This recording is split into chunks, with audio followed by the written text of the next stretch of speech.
compartir con tus televidentes, mi querido Nando, y contigo desde luego, saber tu punto de vista, es que, digamos, aquí voy a citar la palabra de un experto judío, una de las personas más brillantes que ha existido en toda la historia, Isaac Asimov, que aparte de super escritor y demás, pero él hizo unas tesis tremendas sobre la Biblia, y aquí voy a citar sus palabras.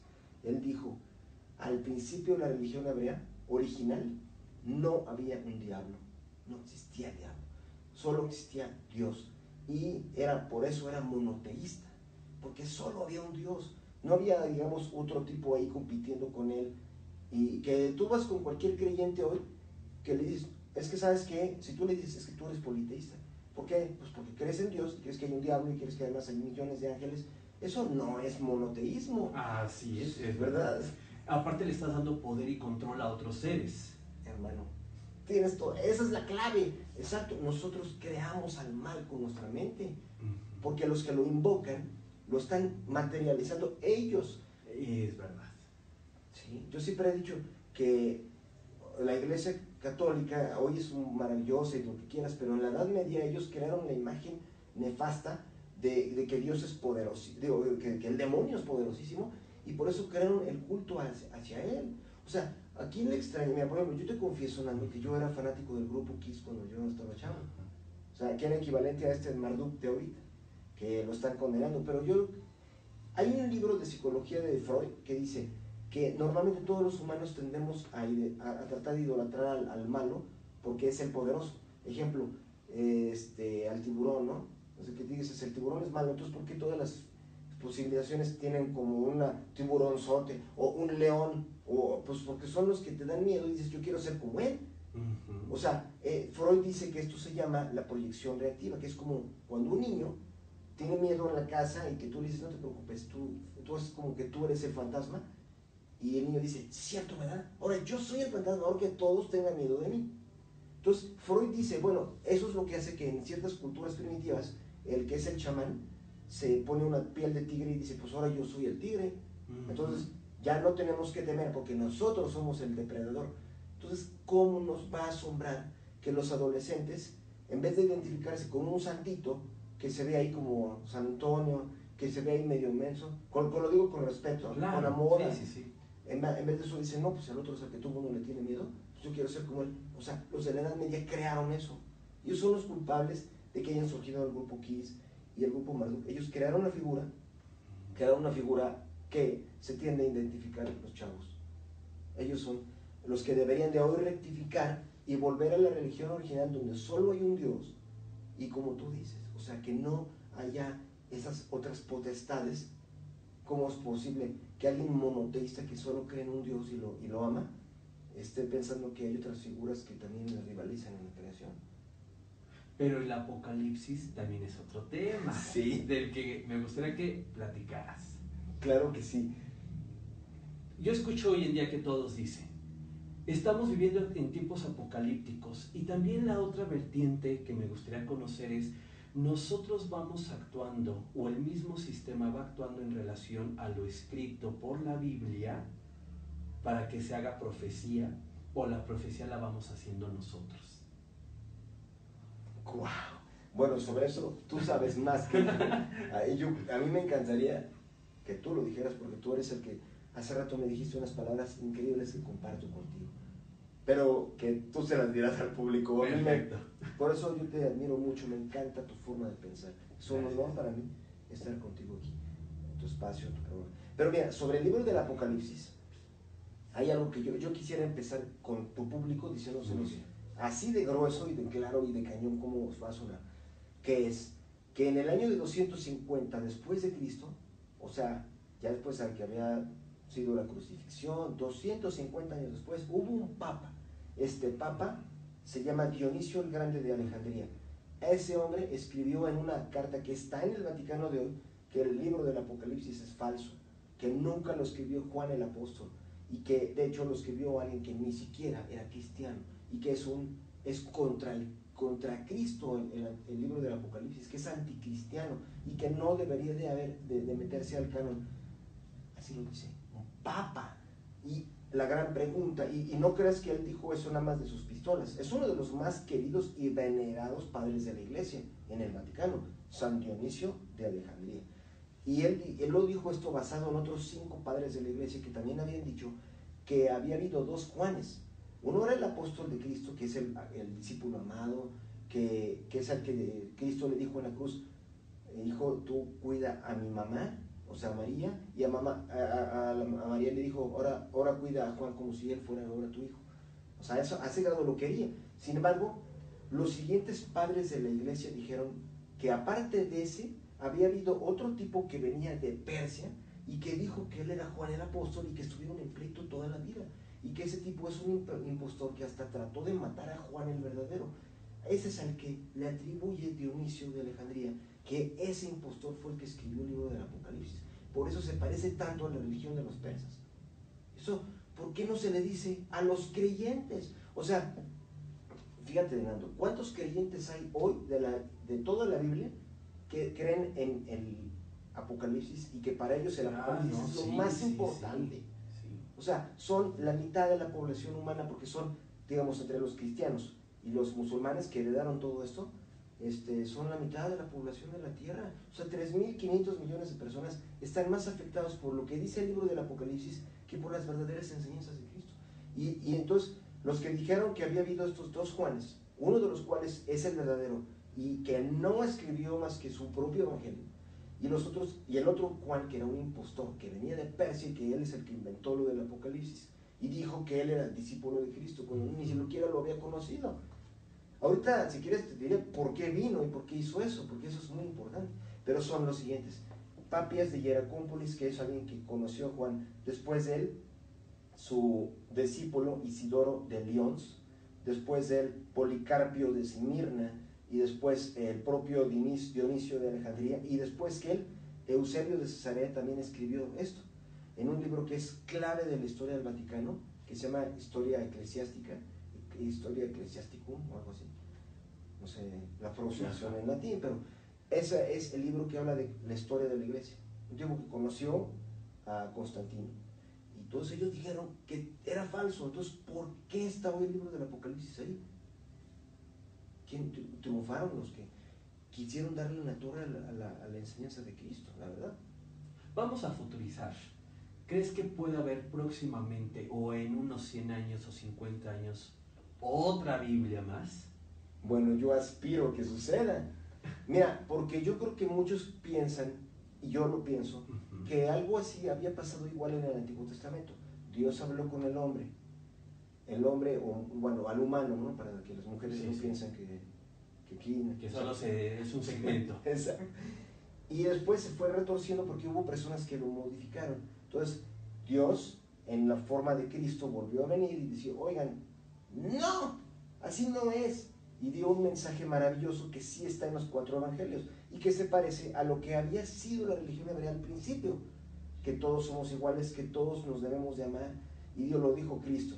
Pero cuando fue la crucifixión, llegaron esos tipos de Persia, volvieron otra vez a meterle mano. Luego el emperador romano Constantino también le metió mano, y hoy tenemos una versión otra vez donde hay partes de lo que dijo Jesús que están retorcidas. Entonces yo no dudo que va a venir otra vez a decirnos que con los demonios vamos a aprender. Leopoldo, tan solo somos rebeldes, y tan somos rebeldes que no nos gustan las mismas reglas, y por eso es que existen tantas religiones, que ahí entra una confusión fuertísima para mí, porque vas con los testigos de Jehová y se pelean con los cristianos se pelean con los musulmanes se pelean con los católicos, pero resulta que también, si nos vamos muy estrictos, los judíos entonces serían los únicos salvados por Dios, porque viene la sangre de ahí, ¿no? Digo, si nos vamos muy estrictos. ¿Qué es lo que está pasando con estas religiones? ¿Por qué pelean tanto? ¿Por qué cada una cree que tiene la razón? ¿Y por qué históricamente no conciben a Dios el mismo o a Jesús el mismo? Porque hay otros que dicen: es que ¿para qué tienes los cristianos? ¿Para qué Cristo está en la cruz y Él ya está en el cielo con su papá? O ¿no? Y también esta separación de ¿Jesús y Dios son lo mismo o no son lo mismo? Dime. Bueno, mira, yo sí pienso que Jesús y Dios son el mismo, de la forma en que también pienso que Quetzalcóatl es también Dios, y también Siddhartha Gautama, lo que tú me decías. Yo comparto esa visión contigo, Nando, mucho, y por eso me encanta tanto lo que tú proyectas en tu espacio, porque yo lo que pienso es que Dios es algo tan grande que al mostrarse hacia nosotros, pues lo hace por medio de lo que nosotros podemos comprender, que son figuras que nos son familiares. O sea, y una es un humano, pero es Dios, ¿no? O sea, se pone el cuerpo de un humano y viene como Jesús, y en otros lados aparece como Buda, aquí aparece como Quetzalcóatl, porque sería imposible pensar que Dios solo agarró un pueblo y dijo, solo ellos son a los que me las voy a aparecer. Claro. Pues entonces, ¿para qué nos creó a los demás? Así es. Y yo lo que pienso es que al principio, fíjate, eso te va a encantar, Nando, porque el propio Antiguo Testamento, que era netamente judío, netamente hebreo, pareciera que es donde dice todo eso de que solo los judíos son los que son elegidos. Sin embargo, al principio no pensaban tan así. O sea, al principio sí pensaban que era un pueblo especial, pero no que eran los únicos, sino que iban a ser como los líderes. Los líderes en términos de que el libro de Isaías es el mejor ejemplo.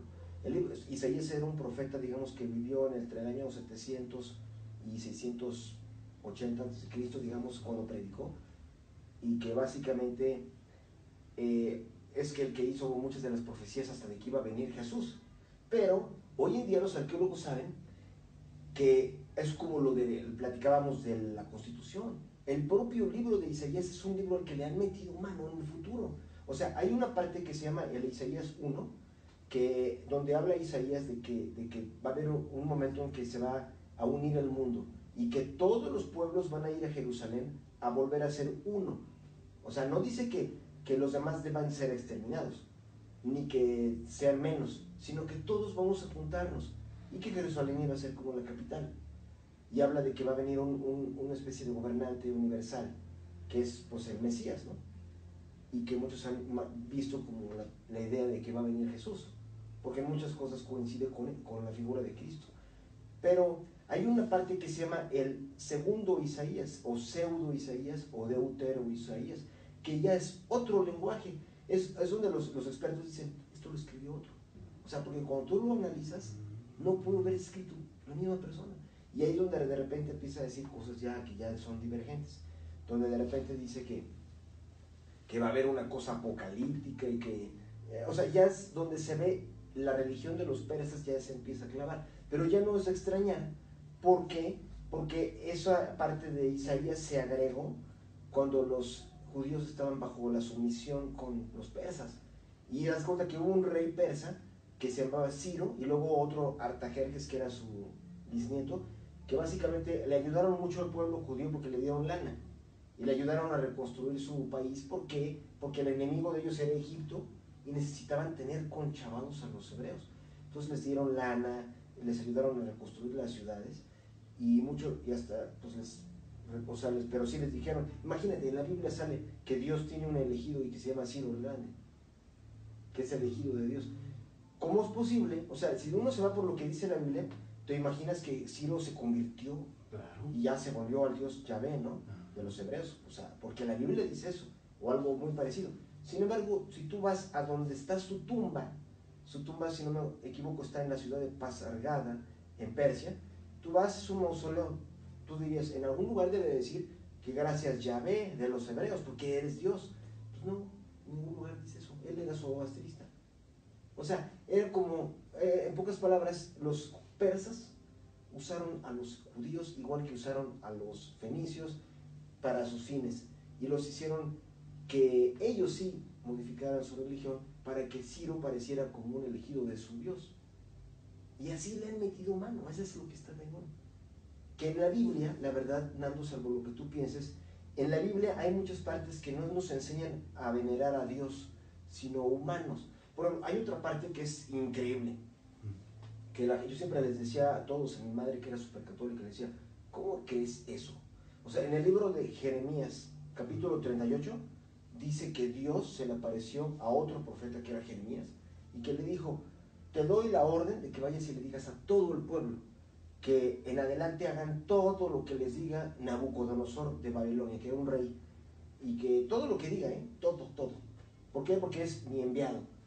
Y pasa lo mismo que con Ciro. Tú dices, ¿cómo es posible que este hombre, el profeta Jeremías, haya ido y le dijo a todo su pueblo de Israel que obedezcan a Nabucodonosor porque es el enviado de Dios? Si tú vas a Babilonia y buscas los restos de cuando él fue el rey de Babilonia, ¿tú crees que él tiene algo que diga yo venero a Yahvé de los hebreos? Él veneraba a Dios Marduk. O sea, lo que quiere decir, según los arqueólogos, es que esto va a sonar muy feo para muchos de los que ven tu programa. No, adelante. Hoy lo de lo que los arqueólogos piensan es esto: Jeremías y otros, lo que pasa es que estaban comprados por los babilonios, igual que lo de Ciro, que pues por eso la Biblia actual dice que tú tienes que venerar a un tipo que era un criminal como Nabucodonosor. ¿Cómo va a ser enviado de Dios? Y es como si ahorita alguien dijera que se apareció Quetzalcóatl y que dijo que ahora todos tenemos que admirar y venerar y obedecer lo que nos diga Donald Trump y ir a besar el trasero porque lo está ordenando Quetzalcóatl. Entonces, hoy nadie se lo creería, espero, pero si este cuate lo hiciera a través de decirle lo cual sí pasa, pero que dijera, voy a agarrar a algún líder de los medios para que empiece a hablar así. Oigan, háganle caso a Donald, ¿no? O sea, él es el enviado por Quetzalcóatl o por la Virgen de Guadalupe. Pues a lo mejor muchos dirían, oye, son unos traidores los que están diciendo eso, pero seguro varios dirían, pues qué tal si sí. Entonces eso es lo que se piensa que ocurrió. Lo que ocurre es que eso sí en los hechos fue una contaminación en esa época. Imagínate qué blasfemia que de repente alguien diga que Dios le dio la orden de que todo tu pueblo obedezca a un jefe de otro país, nada más porque ese cuate se le hace más fácil, que es la manera de someter a un pueblo, y que hayan puesto en la boca de Dios esto. Pero lo grave, ¿no? Eso fue entonces era un acto de criminalidad, pero hoy, 2600 años después, todavía se recita eso en la iglesia, que Jeremías da la orden, obedezcan a Nabucodonosor, pónganse su yugo. Ahora, ¿crees que actualmente la iglesia está perdiendo, o la religión católica, poder, o se están sumando cada vez más personas? ¿Y cuáles son los factores? ¿Que las personas están comenzando a leer, estudiar, o hay un despertar? ¿O todavía queremos ser víctimas y castigarnos y decir, yo tengo la culpa de todo y que Dios me castigue? ¿Por qué tenemos que tener la idea de un Dios castigador? Claro, eso es súper importante, Nando, porque esa es la forma en que los que son los líderes religiosos tienen el poder. O sea, a ellos son a los que les conviene, a Dios no. ¿Cómo va a ser Dios en su infinita grandeza va a tener odio contra unos tipos? Porque un tipo que vive en la colonia Anzures o aquí en la colonia en la colonia Portales. En la Portales. Oye, ¿cómo? O sea, imagínatelo, él en su ámbito universal, gobernando sobre millones de galaxias, se enoja de que nosotros no hicimos algo bien. ¿Cómo? O sea, ¿a qué grado minimizamos a Dios?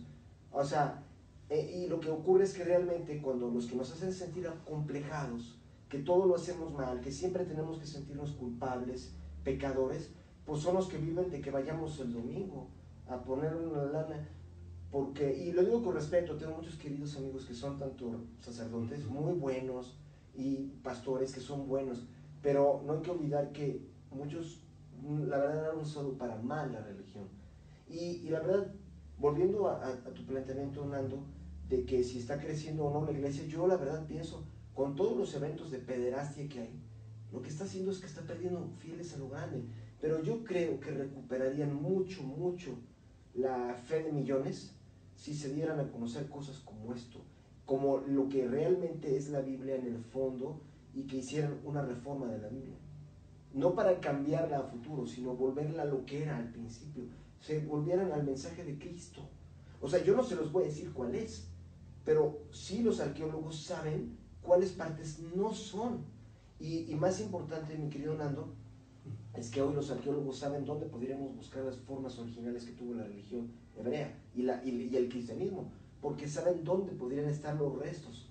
O sea, saben dónde podría estar, haz cuenta, el primer rollo que existió en el año 33 después de Cristo. O sea, sabe exacto en qué lugar podría estar, que es en una parte de una gruta que está en la península de Sinaí, donde se piensa que escaparon los primeros cristianos. ¿Por qué no buscan ahí? Imagínate, que encontráramos el mensaje verdadero de Cristo. Pero en vez de buscarlo, ven como pecaminoso a los que estamos investigando. Ah, claro, de hecho hasta ahorita tú podrías ser hijo, tú, si nos vamos a lo más estricto, tú serías hijo de Lucifer ahorita. Y yo también, porque